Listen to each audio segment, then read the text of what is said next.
The sound that shattered the night wasn't loud, just a thin, trembling gasp from behind a half-closed office door. But it chilled James Carter to the bone because it belonged to his wife. And it wasn't meant for him. He had returned to the company headquarters at nearly midnight after forgetting a congratulatory plaque from his promotion celebration earlier that evening. The building was dark, silent, the air heavy with that after-hours stillness where every sound felt amplified. His footsteps echoed along the marble floor as he made his way toward his new office, an office he had earned after nearly 11 exhausting, grinding years. But halfway down the hall, he heard it, that breathy sound, soft, intimate, familiar in a way that made his pulse collapse into ice. Then came another breath, lower, masculine, rough around the edges. James's heart stopped. He froze beside the wall, eyes widening, breath locking in his throat. His mind tried to explain it away. Someone on a late call, someone upset, someone. But the tiny, breathless laugh that followed belonged to his wife, Emma. He knew that sound. He'd chased that sound for years. And now hearing it, felt like swallowing glass. No, no, no, no. He edged closer, unable to stop himself even as his stomach twisted into a hard, burning knot. The door was cracked open by only an inch, but that was enough. He could see the soft golden spill of lamplight across the office floor. His new boss's office. Dean Rutherford. James's chest tightened so painfully he had to brace a hand against the wall. Emma's voice came through in a whisper, raw, emotional, shaken. Dean, we shouldn't. James felt his entire world tilt. Her voice had that tone, the one she used when she wanted to be convinced of something she already wanted. He tasted acid in the back of his throat. Dean's voice followed, low and coaxing, with a smug undertone James had always disliked but ignored for the sake of professionalism. He doesn't appreciate you, Emma. He never did. James's pulse roared in his ears. Before he could move, before he could force his trembling hand to push the door open, Emma spoke again, this time with a bitterness he didn't recognize. He used to, before the promotion. Now it's all about him. A sharp breath escaped James, part shock, part heartbreak. Her next words hit like a punch to the gut, so maybe he deserves to feel small for once. The ground vanished beneath him. He didn't push the door open. He couldn't. Not yet.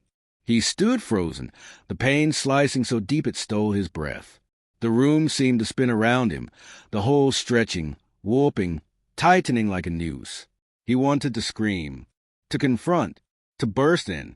Instead, he staggered back, unable to breathe, unable to think beyond the jagged ringing in his skull.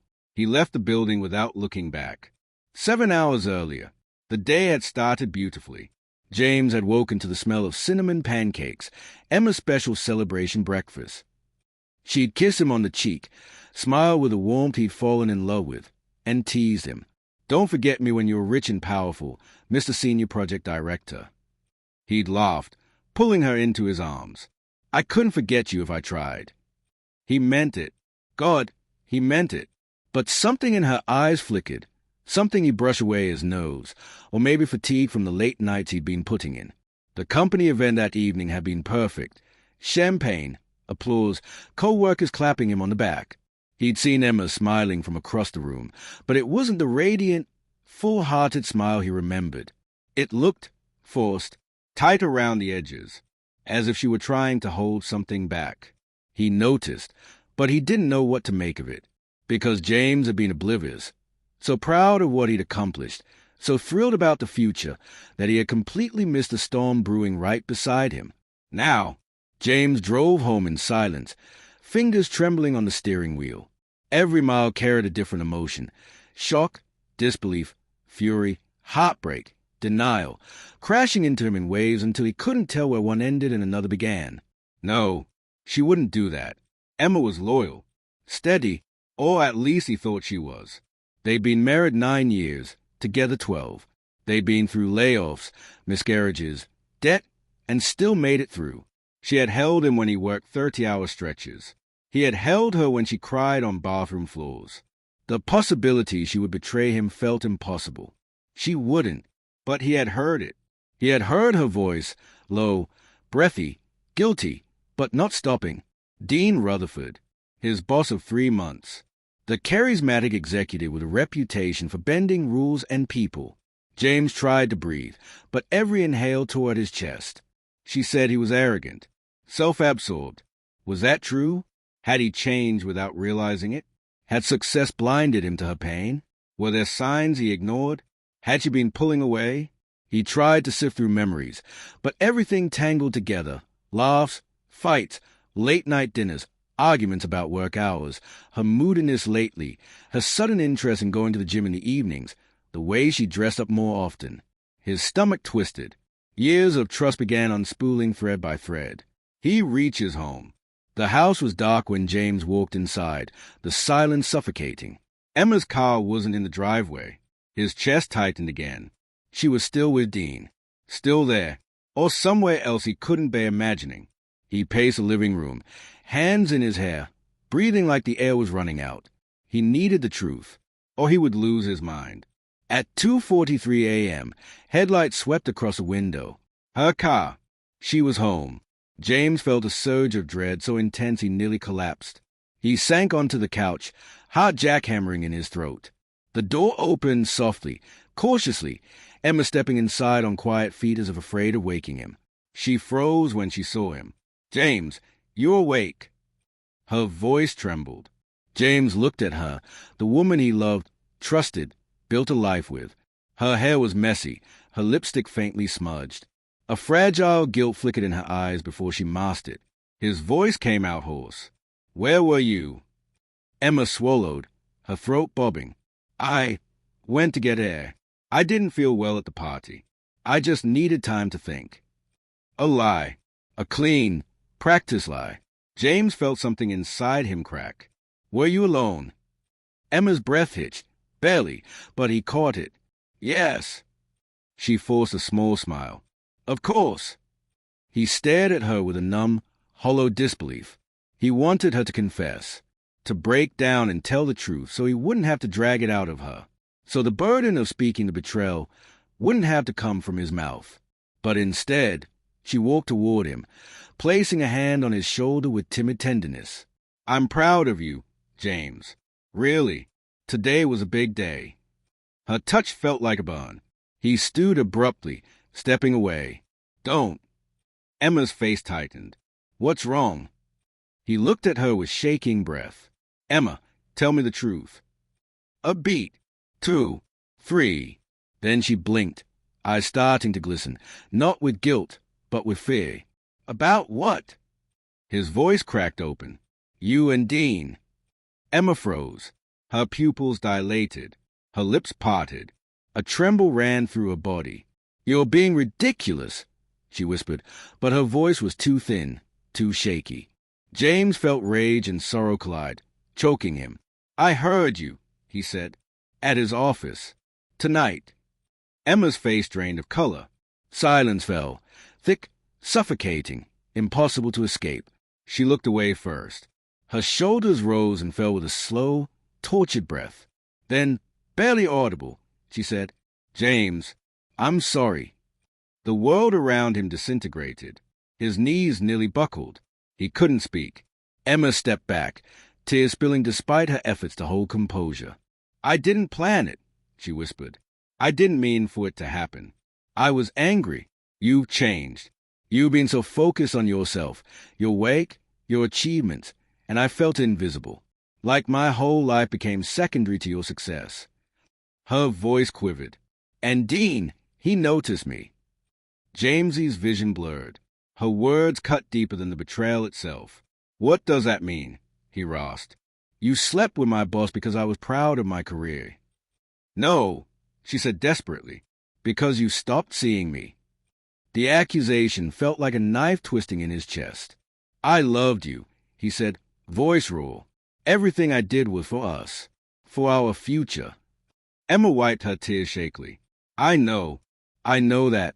But at some point, you stopped making space for me." "So you punish me," he whispered, horrified, "by betraying me." Emma covered her face with trembling hands, sobbing silently. "I made a mistake," she choked. "A horrible mistake." James looked at her and felt everything inside him shatter. Trust, love, hope, splintering into pieces too small to ever gather again. His voice came out like a dying breath. How long? Emma hesitated. Too long. James closed his eyes, devastation twisting through him. Emma, how long? Her answer would break him. He already knew that. She exhaled a trembling, defeated whisper. 2 months. James staggered back as if stabbed. 2 months. The world blurred. His hands shook violently. He felt himself coming apart. Emma reached toward him, but he stepped away as if her touch were poison. Don't, he whispered. Just don't. Emma sobbed harder, collapsing against the wall, burying her face in her hands. James stared at her, breath trembling, heart bleeding, life unraveling. Nothing felt real anymore. Nothing felt his. And the deeper truth, the one he didn't want to face, was that this betrayal wasn't an impulse or a moment of weakness. It was a choice, repeated, intentional, hidden for months. And the worst part? It wasn't over, because he hadn't yet asked the question clawing at the back of his mind, the question that would change everything, the question he finally forced out in a whisper that sounded like the end of a life. Emma, do you love him? Emma didn't answer at first. Her breath stuttered, her shoulders shaking, her hands trembling as they covered her face. The silence between them stretched so long, and then it felt like it might snap and tear the room in half. James waited, every second carved deeper into him. Finally, she lowered her hands, eyes red, cheeks streaked with tears, yet something in her gaze had shifted. Not defiance, not denial, something worse. I don't know, she whispered. James felt the floor tilt under him. Not no, not of course not, not I love only you. Just that small, trembling admission that said everything. He pressed a hand against his mouth, trying to keep the sound in, some broken, wounded gasp threatening to escape. Emma stepped closer, voice cracking. James, please. I am confused.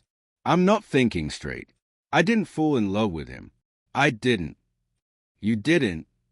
His voice was barely human. You don't have an answer. It's not like that, she cried. He made me feel seen, wanted, appreciated.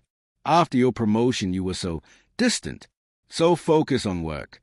It felt like I wasn't part of your world anymore. James stared at her through a haze of agony. So you went to someone else. She flinched. I was angry, she whispered. Hurt. I kept telling myself it was just revenge, that it wasn't emotional. I told myself I needed to even the playing field, to make you understand how I felt. He shook his head slowly, disbelief hollowing him out. You used another man, my boss, as punishment, and then kept going back to him. I didn't plan to, she sobbed. But once it started, everything spiraled. I didn't know how to stop without exposing the truth.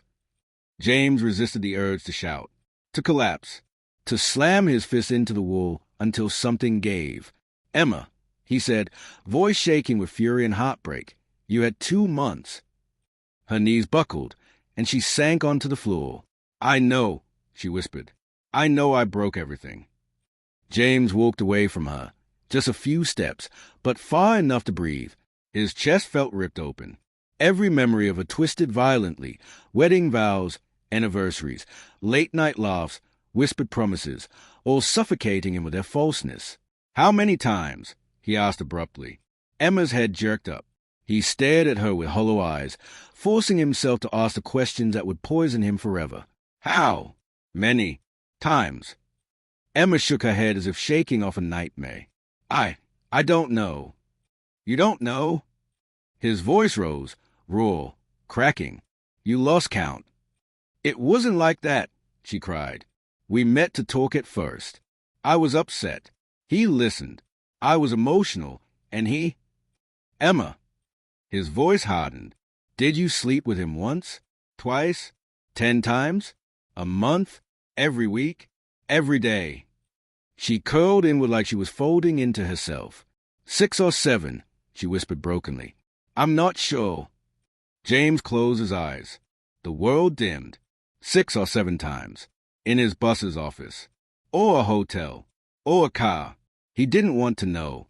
He didn't want the visuals. But they flooded in anyway, uninvited, brutal. He felt physically ill. Why? He asked, breath ragged. Why him? Why that man? She pressed a hand to her chest as if holding herself together. Because he knew exactly what to say, Emma said through tears. Because he saw how frustrated I was with us. With how cold you'd become. I felt like a shadow in my own marriage, James. And instead of talking to me, he whispered, voice brittle, you found someone else.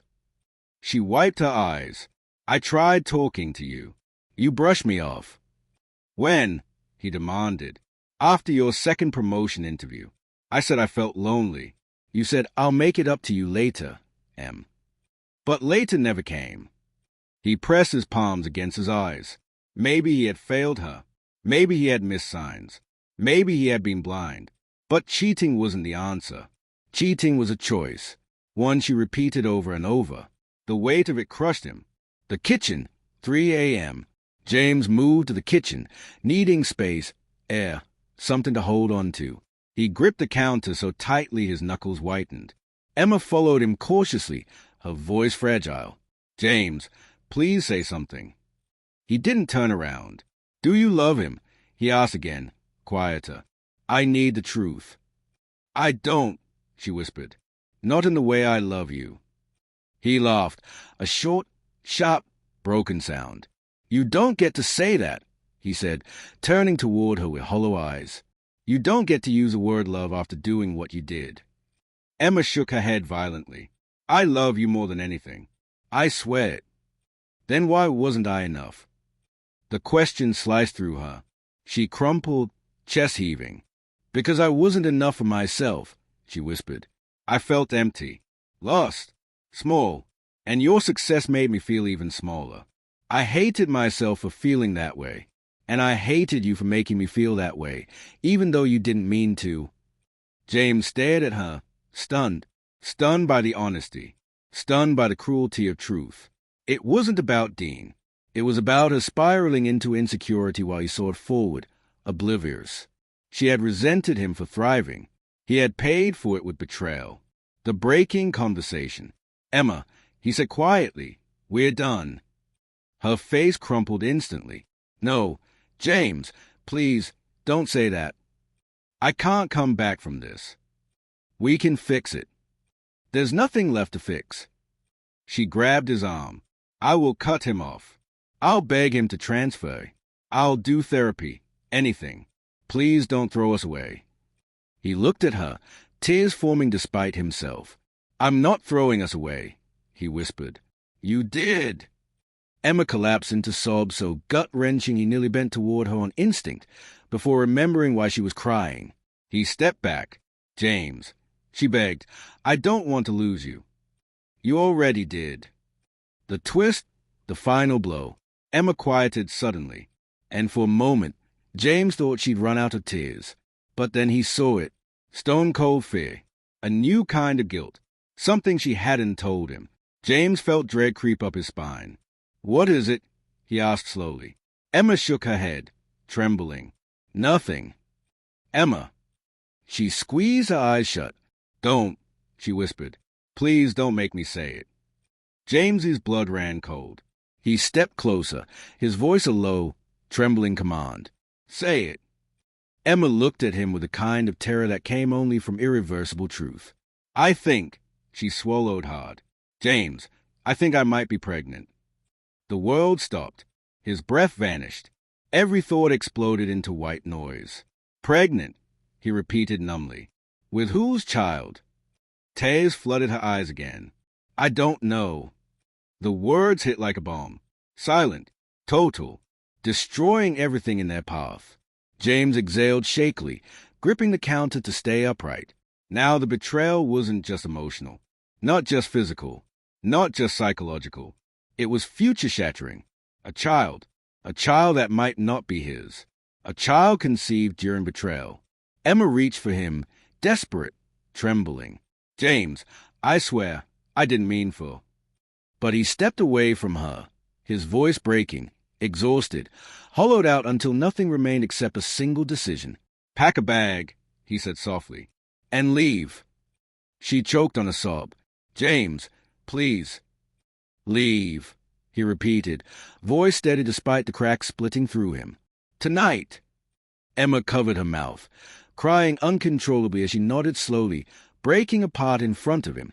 James watched her disappear down the hall to collect her things, his chest burning, his vision blurring, his entire body trembling.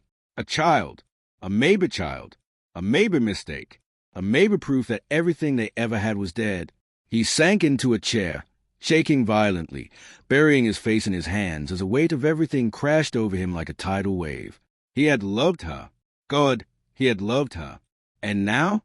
Now he didn't know if he would ever be able to love again. The front door clicked. Closed. The house fell silent. Completely, utterly silent. James inhaled a ragged breath. And in that silence, he finally understood. Some betrayals don't break you. They remake you into someone who will never again trust so blindly, love so quietly, or ignore the cracks forming beneath their own feet. The night was dark. The house was empty. And James Carter was finally alone. Not by choice, but by the truth he had never wanted to hear.